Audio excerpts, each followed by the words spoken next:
You notice the inversion on the names there? Herbert, George, George, Herbert. Walker, there was General Walker, who was a US imperial general. Maybe it's that one. Or I think there was also a Walker who was a friend of the Bush family. Not sure where the Walker comes from, but the George in the Herbert, between this Herbert George and that demonic George Herbert, I find that inversion very interesting. Anyway, 1942, Wells puts out another book, Phoenix. Very hard to find, very unknown book. It's another book espousing one world government. It's full of fun little chapters like the elimination of ownership. Gosh, that's interesting. That sounds oddly familiar, doesn't it? Ed, do you want to bring up You Will Own Nothing? Here we go. H.G. Wells, there's a chapter in this book called The Elimination of Ownership. And what do you know? Our dear friend, Klaus Schwab and his World Economic Forum are telling you, you'll own nothing and you'll be happy. Now, a lot of people have already remarked upon this, and they've noted that it would appear to be an attack on private property and ownership, and that's all valid discussion. But I want to advance an even further argument there. I'm suggesting not only are they talking about private property, and of course, if you don't own anything, well, someone's going to own it. It's just that it's not going to be you that's owning it. It might, in fact, be a bunch of nefarious billionaires who own everything. That seems fairly self-evident, doesn't it? But also, to go further with that argument, I wanted to suggest that there's a deeper angle there. You'll own nothing, as in you won't even own yourself. You won't even own your own body. You won't even own your own consciousness. You won't even own your own spirit. You won't even own your own soul. You'll own nothing, okay? And you'll be happy? Well, once you've lost your soul and your spirit, well, you've got nothing to judge with, have you? You might think you're happy because you've got nothing that you can relate it to. You've got no comparison that you can make. Once you've lost your soul and your spirit, you don't own them anymore. You don't own your body anymore. I mean, somebody could say that you're happy. There's nothing there for you to be happy or unhappy with anymore. The question becomes irrelevant, actually.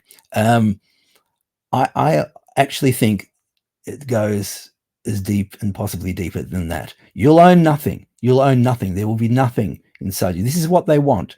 That's as ugly, I think, as anything could possibly get. Anyway, look, there's H.G. Wells was prolific. He was constantly rewriting and revising things. This is a pamphlet called Imperialism and the Open Conspiracy, often putting out books like this handy tome, The Outlook for Homo Sapiens, which is the New World Order, and another book sort of combined for the mass market. He was a very busy chap. This is what we are facing. I'm proposing that this book, and some of these books, like Modern Utopia, which is 117 years old, I'm proposing that these are the blueprints for the Great Reset, and that the people who espouse this ugly ideology have studied all these books very, very closely indeed. Now, you might be wondering, well, H.G. Wells, rock star of publishing and science fiction, how did he end up? Well, I'll tell you how he ended up. He ended up absolutely miserable. He died in 1946. His last book is this book, Mind at the End of Its Tether.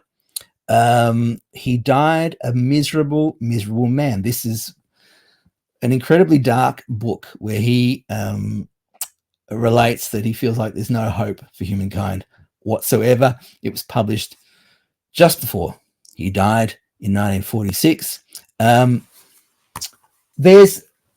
We're not the only people to resist this push to turn us into the Borg, to turn us into the hive mind, to drag us into the pods in the smart cities, etc., to make us not think or feel or express ourselves outside of the internet. People have been resisting this for a long time, but they're just pushed to the margins. I wanted to show you.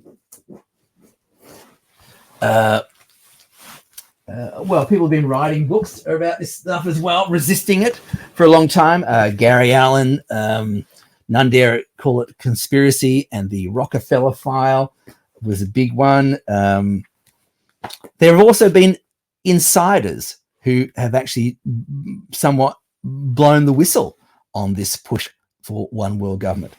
He is probably one of the best known ones, Carol Quigley, Tragedy and Hope. It's written from the inside, actually. So all those fact checkers out there and censors, who are going to deny any of this is even possible, or you're an extremist, you're crazy conspiracy theorist, blah, blah, blah, blah.